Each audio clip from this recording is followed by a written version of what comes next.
जब जवाब में सन्नाटा मिले तो अपराधी भी पिघल जाता है।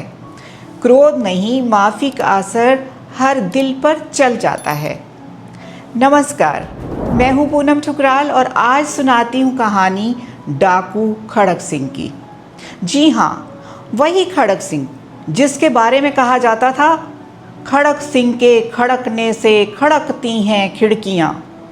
जब बच्चा रात को नहीं सोता था तो माँ कहती थी, सो जा मुन्ना, वरना डाकू खड़क सिंह आ जाएगा। इतना खौफ था उसका। तो सुनिए प्रसिद्ध लेखक सुदर्शन की प्रसिद्ध कहानी हार की जीत। माँ अपने बेटे को और किसान को अपने लहलहाते खेत देखकर जो आनंद आता है, वही आनंद बाबा भारती को अपना घोड़ा देखकर आता था। भगवत भजन से जो समय बचता वह घोड़े को अर्पण हो जाता। वह घोड़ा बड़ा सुंदर था, बड़ा बलवान। उसके जोड़ का घोड़ा सारे इलाके में नहीं था। बाबा भारती उसे सुल्तान कहकर पुकारते, अपने हाथ से खरहरा करते, खुद दाना खिलाते और देख देख कर प्रसन्न होते थे। उन्होंने रुपया, माल, असबाब, ज़मीन आदि सब कुछ छोड़ दिया था। यहाँ तक कि उन्हें नगर के जीवन से भी घृणा थी। अब गांव से बाहर एक छोटे से मंदिर में रहते और भगवान का भजन करते थे। मैं सुल्तान के बिना नहीं रह सकूंगा, उन्हें ऐसी भ्रांति सी हो गई थी। वे उसकी चाल पर रट्टू थे। कहते, ऐसे चलता है जैसे मोर घटा को देखकर नाच रहा हो। जब तक संध्या समय सुल्तान पर चढ़कर 8-10 मील का चक्कर ना लगा लेते, उन्हें चैन ना आता। खड़क सिंह उस इलाके का प्रसिद्ध डाकू था। लोग उसका नाम सुनकर कांपते थे। होते होते सुल्तान की कीर्ति उसके कानों तक भी पहुंची। उसका मन उसे देखने के लिए अधीर हो उठा। एक दिन वह दोपहर के समय बाबा भारती के पास पहुंचा और नमस्कार करके बैठ गया। बाबा भारती ने पूछा, खड़क सिंह क्या हाल है? खड़क सिंह ने सिर झुकाकर उत्तर दिया, आपकी दया है। कहो, इधर कैसे आ गए? बाबा ने कहा, सुल्तान की चाह खींच लाई। खड़क सिंह बोला, विचित्र जानवर है, देखोगे तो प्रसन्न हो जाओगे। बाबा बड़े गर्व से बोले, मैंने भी बड़ी प्रशंसा सुनी है इसकी। खड़क सिंह ने कहा, उसकी चाल तुम्हारा मन मोह लेगी। बाबा ने कहा, कहते हैं देखने में भी बड़ा सुंदर है। खड़क सिंह ने उत्सुक होकर बोला, क्या कहना, जो उसे एक बार देख लेता है उसके हृदय पर उसकी छवि अंकित हो जाती है। बाबा ने खुश होकर कहा, बहुत दिनों से अभिलाषा थी, आज उपस्थित हो सका हूँ। खड़क सिंह ने अपनी इच्छा व्यक्त की। बाबा भारती और खड़क सिंह दोनों अस्तबल में पहुँचे। बाबा ने घोड़ा दिखाया घमंड से, खड़क सिंह ने घोड़ा देखा आश्चर्य से। उसने सैकड़ों घोड़े देखे थे, परंतु ऐसा बांका घोड़ा उसकी आंखों से कभी ना गुजरा था। सोचने लगा, भाग्य की बात है, ऐसा घोड़ा खड़क सिंह के पास होना चाहिए था। इस साधु को ऐसी चीज़ों से क्या लाभ? कुछ देर तक आश्चर्य से चुपचाप खड़ा रहा। इसके पश्चात उसके हृदय में हलचल होने लगी। बालकों सी अधीरता से बोला, परंतु बाबा जी, इसकी चाल ना देखी तो क्या देखा? बाबा भारती भी मनुष्य ही थे। अपनी चीज़ की प्रशंसा दूसरों के मुख से सुनने के लिए उनका हृदय भी अधीर हो गया। घोड़े को खोलकर बाहर लाए और उसकी पीठ पर हाथ फेरने लगे। एकाएक उचक कर सवार हो गए। घोड़ा हवा से बातें करने लगा। उसकी चाल को देखकर खड़क सिंह के हृदय पर सांप लौट गया। वह डाकू था और जो वस्तु उसे पसंद आ जाए उस पर वह अपना अधिकार समझता था। उसके पास बाहुबल था। जाते जाते उसने कहा, बाबा जी, मैं ये घोड़ा आपके पास न रहने दूंगा। बाबा भारती डर गए। अब उन्हें रात को नींद ना आती। सारी रात अस्तबल की रखवाली में कटने लगी। प्रति क्षण खड़क सिंह का भय लगा रहता। परंतु कई मास बीत गए और वह न आया।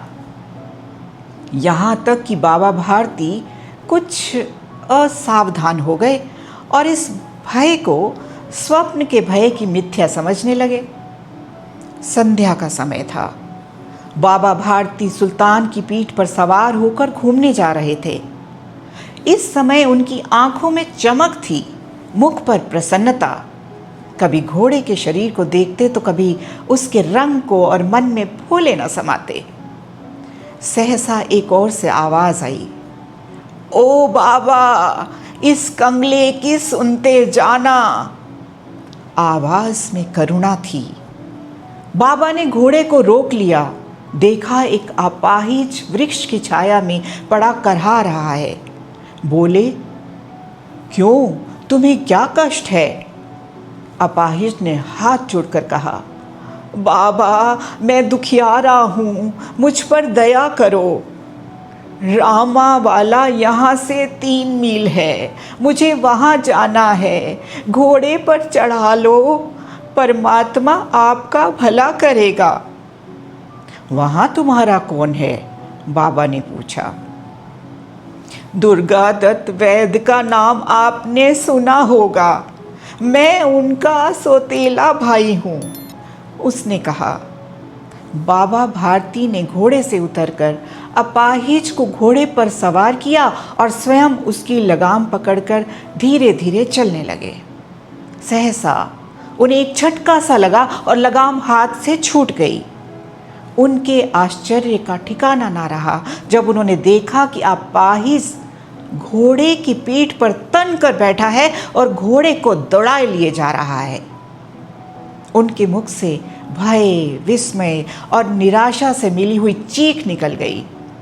वह अपाहिज डाकू खड़क सिंह था।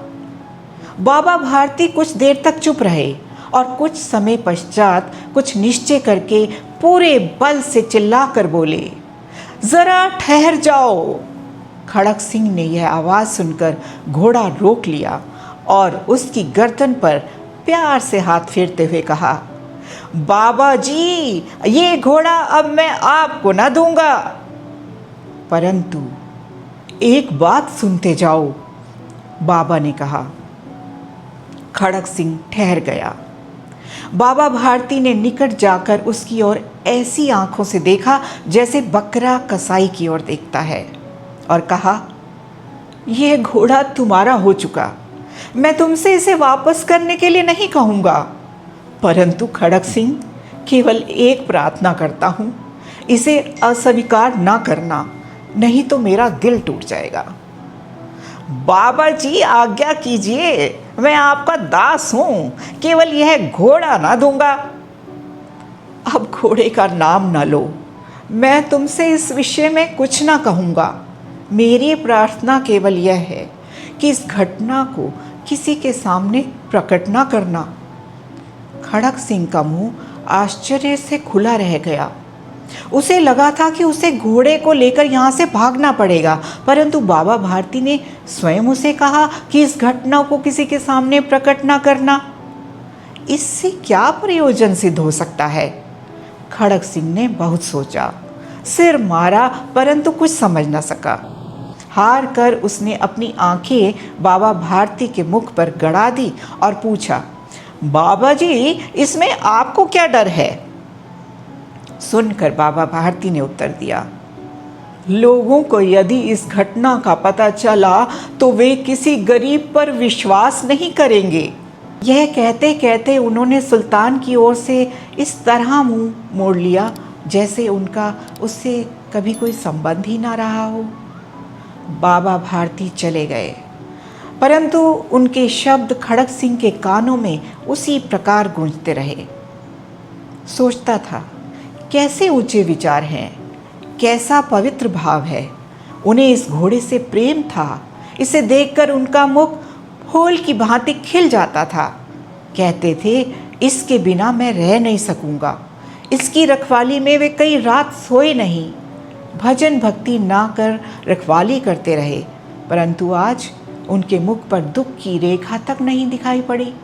उन्हें केवल यह ख्याल था कि कहीं लोग गरीबों पर विश्वास करना ना छोड़ दें। रात के अंधेरे में खड़ग सिंह बाबा भारती के मंदिर में पहुंचा।